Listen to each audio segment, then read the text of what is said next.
के बावजूद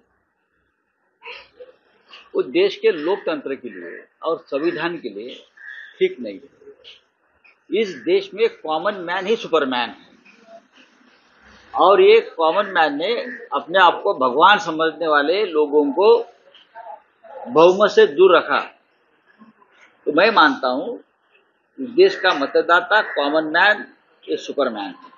सर, एका व्यक्तीला सुपरमॅन व्हायचं आहे त्यानंतर तो स्वतःला देवही पाहतोय असं वक्तव्य मोहन ठाकरे बघा, एक व्यक्ती आहे या देशात जी स्वतःला विष्णूचा 13वा अवतार समजते। एक व्यक्ती आहे देशात तिला असं वाटतं की प्रभू श्रीराम यांचं बोट धरून मीच त्यांना अयोध्येच्या राम मंदिरात घेऊन गेलोय, ते नसते तर अयोध्येत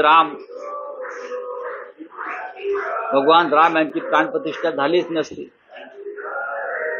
एक व्यक्ती आहे या देशात ती स्वतःला सुपरमॅन समजते। एक व्यक्ती आहे या देशात जी स्वतःला नॉन बायोलॉजिकल पद्धतीनं अजैविक पद्धतीनं जन्माला आलो म्हणजे मला वरून देवानं जन्माला घातलं अशा पद्धतीनं लोकांना भ्रमित करते। एक व्यक्ती आहे या देशात जी सांगते रशिया आणि युक्रेनचं युद्ध मीच थांबवलं, पण ती व्यक्ती मणिपूरचा हिंसाचार आणि जम्मू काश्मीरमधला हिंसाचार थांबवू शकत नाही। मला असं वाटतं त्याच व्यक्तीविषयी मोहनराव भागवत बोलले आहेत, काही लोक स्वतःला सुपरमॅन समजतात, पण या सुपरमॅनच्या पायाखालची सतरंजी बहुमताची ज्या सामान्य माणसानं खेचून घेतली तो कॉमन मॅन हाच सुपरमॅन आहे असं आम्ही मानतो। तरीही मोहनराव भागवत यांनी जे मत व्यक्त केलेलं आहे त्याच्यावर चिंतन देशाने केलं पाहिजे, भारतीय जनता पक्षानेही केलं पाहिजे। तर रेल्वेचा अपघात झालाय, पुन्हा एकदा मोठा अपघात आहे, मात्र हे अपघातांचा सिलसिला आपण पाहिला आतापर्यंत रेल्वे मंत्री अश्विनी वैष्णव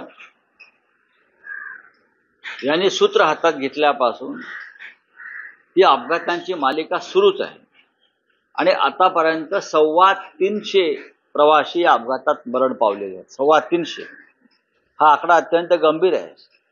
तुम्ही बुलेट ट्रेन आणताय, तुम्ही मेट्रो ट्रेन आणताय, तुम्ही सुपरफास्ट ट्रेन आणताय, पण सामान्य जनता ज्या लोकल ट्रेनमधून किंवा ज्या पॅसेंजर एक्सप्रेसमधून प्रवास करते